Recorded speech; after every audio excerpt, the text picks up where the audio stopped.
उत्तराखंड में अब हलचल मची हुई है। वजह है मुख्यमंत्री पुष्कर सिंह धामी का बड़ा ऐलान। उन्होंने कह दिया है कि जनवरी 2025 से राज्य में समान नागरिक संहिता यानी कि यूनिफॉर्म सिविल कोड यूसीसी लागू हो जाएगा। सोमवार को कैबिनेट बैठक में इस पर मुहर लग गई है। अब हर तरफ यूसीसी की ही चर्चा हो रही है। यूसीसी यानी कि ऐसा कानून जो शादी, तलाक, संपत्ति गोद लेने और उत्तराधिकार जैसे मामलों में एक समान नियम लागू करेगा। मतलब कि चाहे कोई भी धर्म हो, सबके लिए कानून बराबर होगा। अभी तक हर धर्म के अपने पर्सनल लॉ हैं, जैसे कि हिंदू मैरिज एक्ट, मुस्लिम पर्सनल लॉ आदि। लेकिन यूसीसी आने के बाद से सबके लिए एक ही कानून होगा। वहीं सीएम धामी ने यह इशारा कर दिया है कि गणतंत्र दिवस यानी कि 26 जनवरी को इसे लागू किया जा सकता है। हालांकि अभी तक तारीख को लेकर कोई पक्की जानकारी नहीं है, लेकिन एक बात यह तय है कि उत्तराखंड यूसीसी लागू करने वाला पहला राज्य बन जाएगा।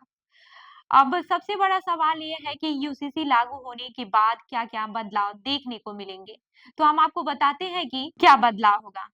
अब हर शादी का रजिस्ट्रेशन करवाना जरूरी होगा, चाहे वो गांव हो या फिर शहर। हर जगह रजिस्ट्रेशन की सुविधा मिलेगी। हर धर्म के लिए तलाक का नियम एक जैसा होगा। अभी तक हर धर्म अपने अलग कानून थे। मतलब अब कोई भी शख्स एक से ज्यादा शादी नहीं कर सकेगा।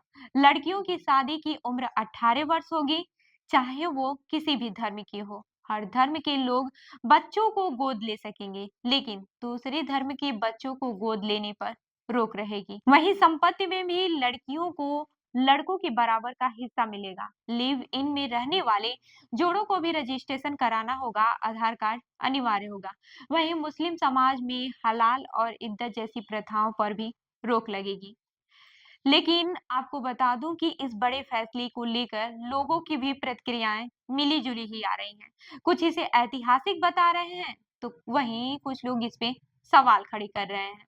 बहरहाल, वकील अश्विनी उपाध्याय जिन्होंने सबसे पहले 2015 में सुप्रीम कोर्ट में यूसीसी की मांग को लेकर याचिका दायर की थी, कहते हैं कि यूसीसी धर्म से जुड़ा मुद्दा नहीं है, ये सिर्फ समानता का सवाल है।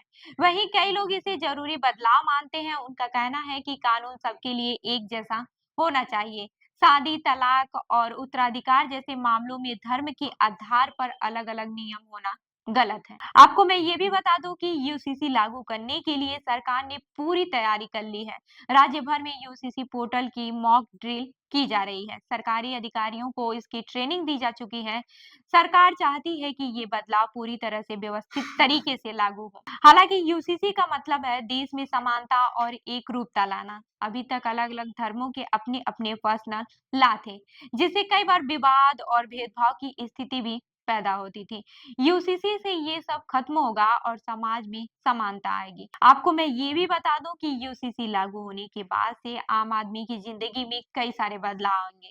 सबसे बड़ा बदलाव शादी, तलाक और संपत्ति के मामले में होगा और अब हर किसी को एक ही कानून मानना होगा, चाहे वो किसी भी धर्म का हो। वहीं यूसीसी लागू करने का फैसला जितना बड़ा है, इससे सही तरीके से लागू करना भी उतना ही चुनौतीपूर्ण होगा। सरकार को यह सुनिश्चित करना होगा कि लोगों को इसके बारे में पूरी जानकारी और इसे सही तरीके से समझाया जाए। खैर, ये बदलाव उत्तराखंड के लिए ऐतिहासिक साबित हो सकता है। अब देखना ये है कि 26 जनवरी को ये ऐलान होता है या फिर नहीं। लेकिन एक बात तो तय है, उत्तराखंड में ये बड़ा बदलाव होने जा रहा है। तो इस खबर पर क्या है आपकी राय, हमें जरूर बताइएगा।